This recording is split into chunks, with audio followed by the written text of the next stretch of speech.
toujours un temps hivernal à l'atelier, on peut pas faire grand chose.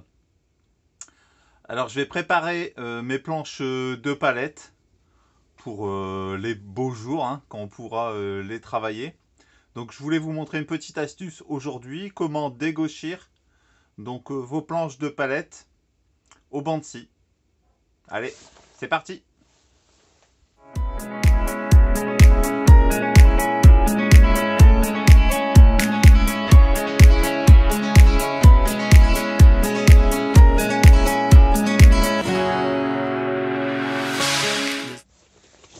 Alors vous allez me dire, c'est bien gentil, mais c'est quoi dégauchir? Dégauchir, c'est retirer tout ce qui n'est pas droit.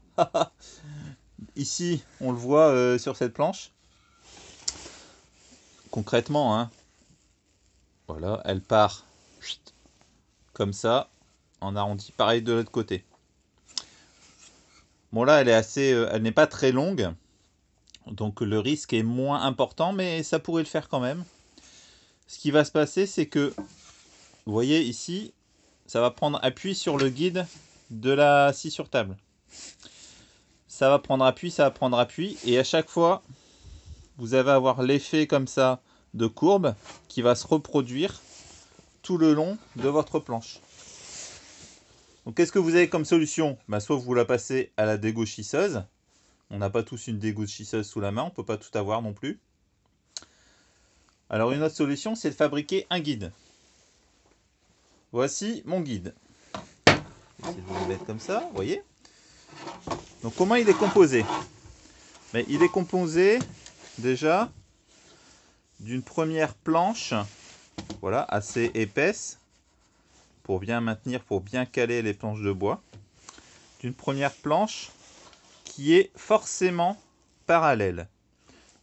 Alors moi, ce que je fais, c'est que je prends du bois d'ameublement, parce que forcément, vous avez au moins déjà un côté très droit, ce côté-ci.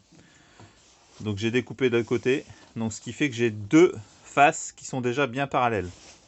Donc pour faire glisser mon guide, j'ai assemblé en dessous une planche de parquet. Voilà, parce que ça glisse.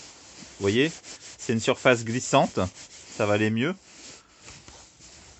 Et puis pas trop large pour pouvoir permettre la coupe de mes planches. Là-dessus, vous mettez des petites sauterelles.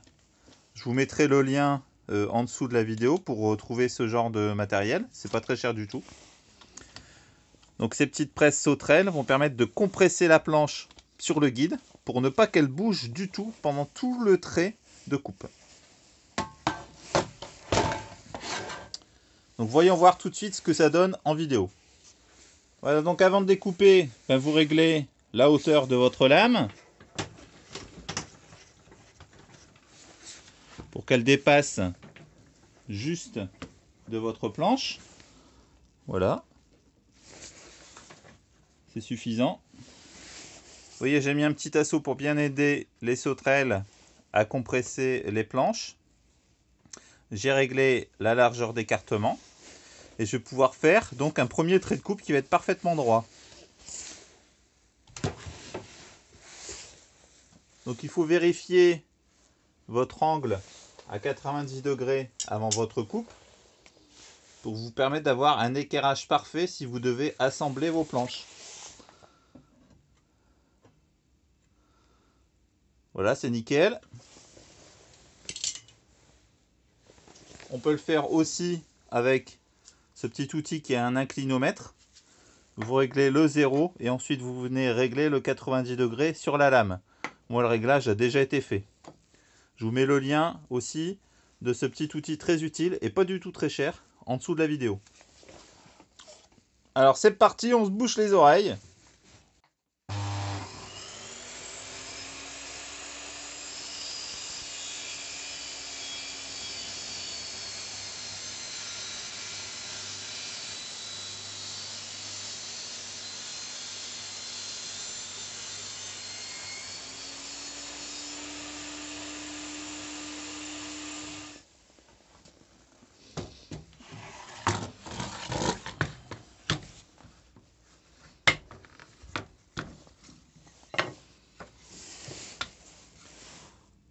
Voilà, donc on se retrouve avec une planche qui a retrouvé donc un côté parfaitement droit.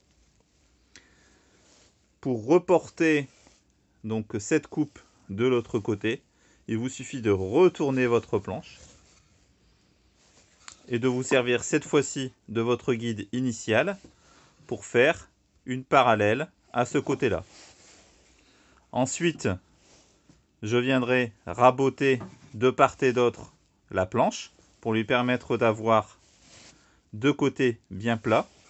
Et je viendrai terminer par une coupe à 90 degrés de chaque côté de la planche, ce qui me permettra d'avoir un rectangle parfait. Voilà pour cette astuce. Moi je vous dis à bientôt sur la chaîne Verpal. Salut les amis!